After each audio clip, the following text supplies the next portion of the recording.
Hello there. Yeah, I'm Matt Olden. I've got to wait 10 seconds, haven't I, before I start? I might as well get his head start, haven't I? Computer programmer, I'm a computer artist, musician.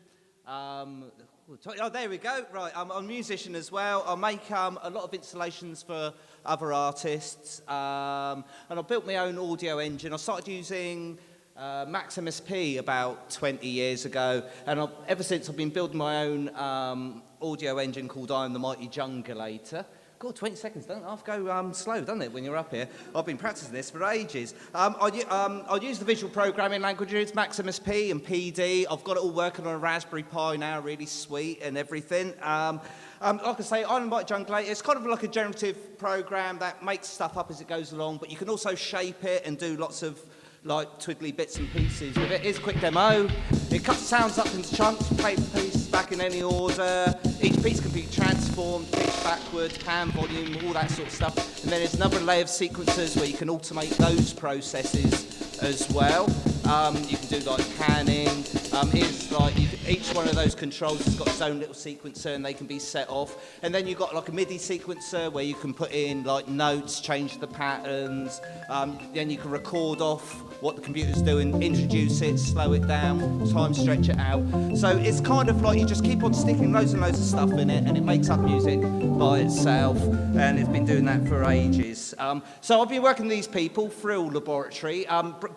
Professor Brendan Walker, I've got to read this off, get it right. He's an aerospace engineer who was a research fellow at the Interactive Design course at the RCA, Professor of Creative Industries at Middlesex, and the other fellow's Paul Tennant. He works at the Mixed Reality Lab at Nottingham, and they're sort of researching the future of fairground rides and that, and this is like the first one I worked with them. Future of fairground rides, and they use emotional stuff to shape responses to shapes, the sort of experience. I'm getting tripped up there on my words. Yeah. So What was that? this is what we've done. Guys, it was kind of like a generative John Carpenter We've score just- for a live cinema Is your experience. surname We're getting Harbinger? galvanic responses, breathing response, heart rate, that sort of stuff, and that was translated into the music Thank you, via a Jacob. max patch that I made. Thank you It's so about much for 36 stepping forward different to tracks. communicate with us, Each one Mother. could We be really response. appreciate We've it. got 4 different people.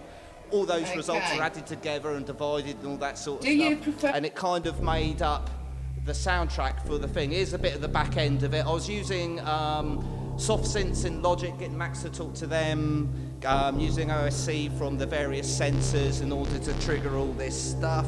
Which number is this? Oh my God, it's number 8 now, isn't it? Coming up. Right, yeah, that's kind of like the back end. Neurosis Here you is a go. fairground ride of the future.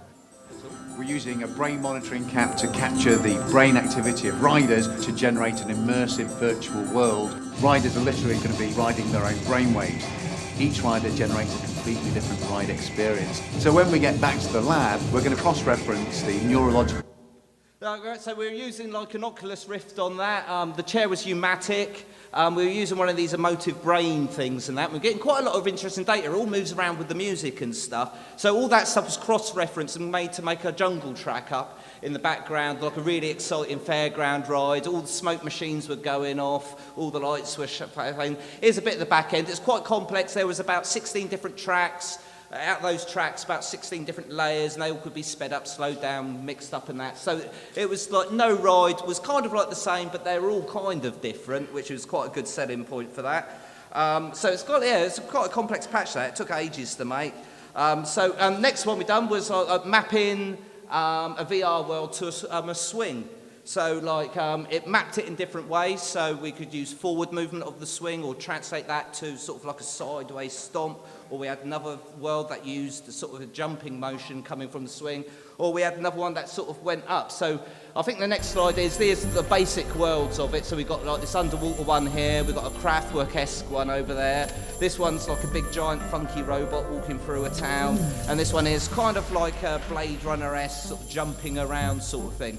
But again, all different types of sounds were mapped to different objects on that, and we're sort of using the soundtrack in order to make it. Here's the back end again. You can see we've got like these little swing things here going up and down. So all the music was mapped out in Maximus P to start with. Then we came up with lots of choices that we then put into the soundtrack, which was triggered by all the different objects and stuff. and all that. It was 20 seconds, right? Next time. Here you go. It's some of my own projects now. This one's, I started making little computer personalities, a bit like Hitchhiker's Guide to the Galaxy, the old game. Used to be a adventure game. The computer would argue with you, wouldn't let you do stuff, and you'd say, oh, I don't want to do that. And it's really dysfunctional, but it's really fun because like the computer would argue back at you, go, can I go left? No, I'm not going to let you, sort of thing. And then you would have to talk to the computer. So this is the first one, and he takes over playing the video game. So I use screen mapping to move the paddle at the bottom, and he could play Breakout, and you wouldn't let you play Breakout. And he got really good at it. You can see by how many balls he can keep going up at once. And he clocked the machine. It was quite good. It doesn't exist anymore because they took down the website where that one worked. But it used screen recognition and moving the keys around. This one's Doug. He used to play the game of life, but he was very depressed. He made ambient music out of the bit over there on the right-hand side. He would make music out of that, and then he would like die. But then he had a little friend that came up, and the friend would encourage him to make more music, and Doug would get even more depressed. This one's TV Tank. He was based on a personality. Tanks will listen to no one. They will keep ramming their point home until they get their way. He wanted to watch television, and he would always just any conversation would just end up about him talking about what television program he wanted to watch. He got the details off an online sort of television guide. He would go and watch the television program. Then his friend Julia, the artist, based on the Artist's Way book, would then encourage him to make art. Similarly, this one, Mr. Acker, would get very angry about things. He's called a Grenade in the People I Can't Stand book.